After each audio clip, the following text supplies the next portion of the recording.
Oops! May bagong dating. Infinix ZERO 30 4G. Itong phone na ito is priced below 10,000 pesos. It has a Helio G99 na processor, a curved display na may 120Hz of screen refresh rate, expandable ang kanyang memory up to 16 gigs, and best of all, meron siyang 50 MP na main camera sensor which can shoot up to 2K 30 FPS na video.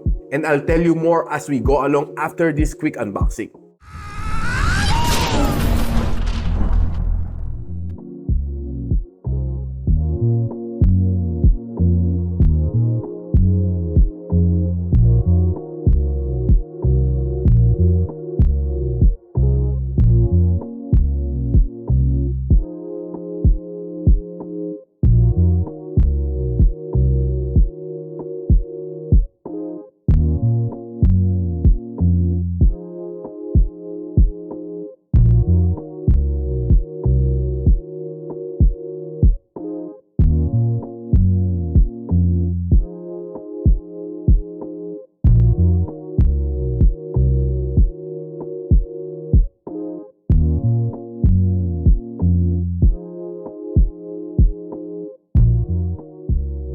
So guys, kita nyo na ang full unboxing ng Infinix ZERO 30 4G. And this one has 3 colors. Meron siyang pearly white, meron siyang misty green, and meron din siyang sunset gold. So hawak natin dito is the misty green, and the back is a leatherette finish which feels so good, and I really love it kasi wala siyang fingerprint smudges, and maganda ang kanyang grip dito sa likod ng phone. Gives you that premium feel kahit ang phone neto is below 10,000 pesos. So Infinix ZERO 30 4G na may 8 GB of RAM and 256 GB of storage is priced at 9,999, and meron siyang live selling sa December 4 sa kanyang TikTok store. May early bird rate, and meron siyang ultra smartwatch na freebie. So abangan niyo yan, and I'll be posting the link on the description box below. And to phone na ito is targeted to mga people na medyo mas budget conscious kasi it is really affordable. What I like dito sa phone na ito is very thin siya, and of course ang kanyang 3D na curved AMOLED display. And another good thing dito sa kanya is ang kanyang camera bump is pretty thin. Magandang pagka-combine niya dito sa color niya, no? Na may emerald green dito sa likod plus gold ang kanyang frames and kanyang camera bump, which give you a little bit of a royalty color. Sa ancient Chinese kasi, ang jade and gold represent royalty. And pag minix mo sila dalawa, it really looks royalty. Hindi royal true orange siya. So this is how it looks like pag in-eject mo ang kanyang SIM tray. Dalawang 4G na nano SIM ang kaya dito ilagay. And pag tinignan mo siya mabuti, meron siyang red na rubber gasket dito, which means it's a IP54 na dust and water resistance. So one of the good things dito sa kanya is definitely kanya display. I love it kasi swiping left and right, sobra siyang smooth, and I love the way ang kanyang pagka-curve dito. So it's really giving you that premium feel dahil sobrang nipis itong phone na ito. And I'm carrying this for the past 2 weeks and I love it. Sobrang sarap, sobrang nipis sa aking kamay, saktuhan lang siya. And kung mahilig ka mag one-hand text tulad ko, kaya niya abutin from corner to corner ng aking isang kamay. Now, if you're the type of person na mahilig sa social media, mag-swipe across dito sa kanyang screen sa TikTok, sa Facebook, sa YouTube, and of course sa Instagram, it's very smooth. Dahil meron siyang 120Hz of screen refresh rate, and it has a maximum brightness of up to 950 nits. And did you know na ang protection nitong screen na ito is a Corning Gorilla Glass 5, so meron siyang scratch resistant up to a certain level. Now, ang kanyang screen, meron siyang resolution na 1080 by 2400 pixels, and ang kanyang pixel density is 388 ppi. So checking DRM info, meron siyang wide-vine na level 1 na security level. So if you're watching your favorite shows on YouTube, on Netflix, you can watch it on HD. So ang viewing experience ko dito sa phone na ito is definitely nice. I was able to watch several films dito. And watching some K-pop na songs, it is really refreshing. Dahil punchy ang kanyang color, and I love the way it was displayed dito sa phone na ito. Now, since itong phone na ito has dual speaker, isa sa ilalim, and isa dito sa ibabaw, how about let's give it a testing kung gaano kalakas nga ba ang speaker nito.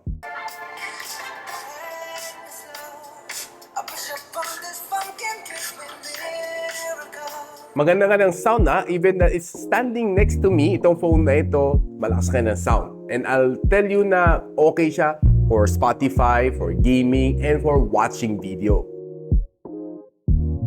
Now, itong phone na ito has a MediaTek Dimensity G99.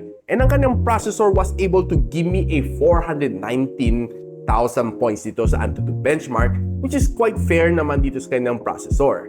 Sa Wildlife Extreme Stress Test, nakakuha siya ng around mga 350 na average loop score. And ang kanyang stability is pretty nice at 99%.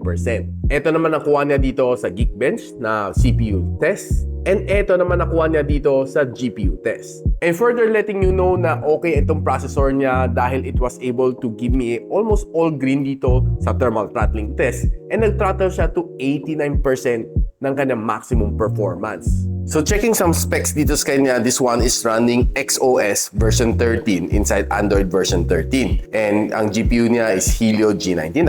And meron tayong 8 gigs of RAM plus another 8, giving you a 16 gig of RAM. 8 is virtual, so normally I won't be turning on the virtual RAM kasi medyo sometimes nakakapagbagal nga siya. And kita natin there's 5,000 mAh of battery and 256 gig of storage. Nagusto ko lang kaya pasyalin dito sa special function dito sa phone na ito. So, si MEMfusion, nakatago siya dito. Pwede mo siya i-turn on and you can set up to +8. Then, nandito ang kanyang game turbo mode. So, game mode tawag sa kanya. So, pag sinuwi mo all the way down, makita mo nandyan ang kanyang bypass charging. By default, di siya naka-on. So, I would highly suggest that you turn on ito. Enable bypass charging. So, pwede kayo nakasaksak while playing your favorite games para hindi magbe-bloat ang iyong battery pagkatagalan, no? So, that's one of the good things na meron dito sa Infinix ZERO 30 4G. And meron din siya dito yung magic ring. So, ipapakita sa inyo, no, yung mga important na reminders dito. Iilaw tong kanyang ring light para bigyan lang kayo ng mga notification na important para sa inyo.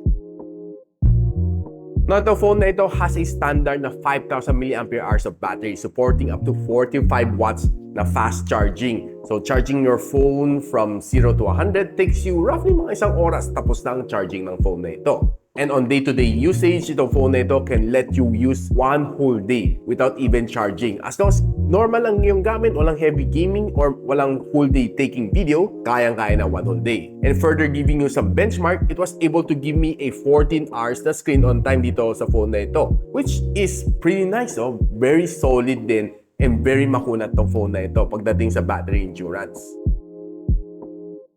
Now, alam naman natin si ZERO 30 4G is a camera-centric phone. But alam naman natin si G99, kaya naman niya magbigay sa inyo ng gaming performance. So, tinry naman natin dito sa dalawang game na one of my favorite is Call of Duty Mobile and of course si Farlight 84. Here are yung kanyang maximum settings na kaya mo i-set dito sa phone na ito pagdating sa gaming. And playing the Call of Duty Mobile, ang smooth ng kanyang gameplay. I was able to play mga VR matches, mga ranked matches, and playing some friendly na free-for-all games. Lahat naman yan, sobrang smooth naman siya. And nung tinest ko dito sa likod ng kanyang init via my thermometer, nakakuha siya ng roughly mga 42 degrees Celsius. Pagdating naman sa Farlight 84, yung sinagad natin, no, medyo na-feel ko may frame drops. So, nilower down ko sa HD ang kanyang graphics and it was able to let me play better. So, on one notch lower sa kanyang settings, it was giving me a smoother experience.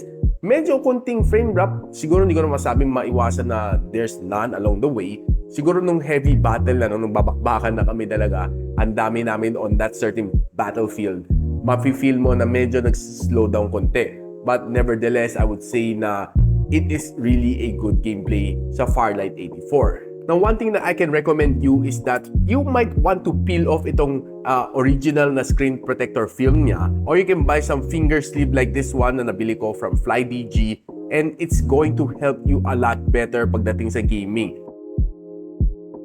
So guys, pag-usapan na natin ang kanyang camera. This one has a 108MP na main camera sensor, which is a aperture 1.7 na may Samsung ISOCELL na S5K HM6 na sensor. And meron siyang dalawang supporting cast na 2MP na camera sensor. Probably one is depth sensor and the other one might be a macro lens since meron siyang super macro mode. And ang kanyang front-facing camera is a 50MP na selfie camera which has a aperture of 2.5 and it's a Samsung ISOCELL din na JN1. Both front and rear can shoot you up to 2K and 30 FPS. And this is my camera analysis. So while playing with this phone, ang dami ko nakuhang photos dito, no, for the past 1 week. And masasabi ko dito sa kanya, camera is pretty good, and of course, taking some outdoor shot. This is a normal shot na 1x. And this is a 2x zoom shot. And surprisingly, nung pag-zoom in ko sa 2x zoom shot, this picture is still very sharp. Hindi mo makita na parang siya, yung pixelate, buong-buo pa rin siya. So sa loob ng parking lot dito sa SM North, and pag zoom natin itong 1x zoom shot niya, for you guys na hindi pa nakakita ng electric charge na vehicle, parang nagpapagas ka lang. It looks cool. And ito naman ang charging terminal ng e-vehicle. And further taking some outdoor shot, I would say itong bulaklak na ito, no, ang ganda ng kanyang pagka-focus dito sa subject. And yung background blur niya is very, very nice. Tingnan. And taking some flower shot dito, if you zoom it in dito sa kanyang core, maganda pa rin ang details na nakukuha na dito. Tingnan niyo guys. As well as itong vase na nakuha natin, makita natin na pag zoom in natin, very detailed pa rin ang alambre and yung mga ugat niya dito. No? Pati yung amag, kitang-kita pa rin dito sa picture na ito. Now, taking some indoor low light shot, taking a look at dito sa mga halaman na ito. If you zoom it in, you'll see na still very, very detailed ang mga photos dito. No? I think this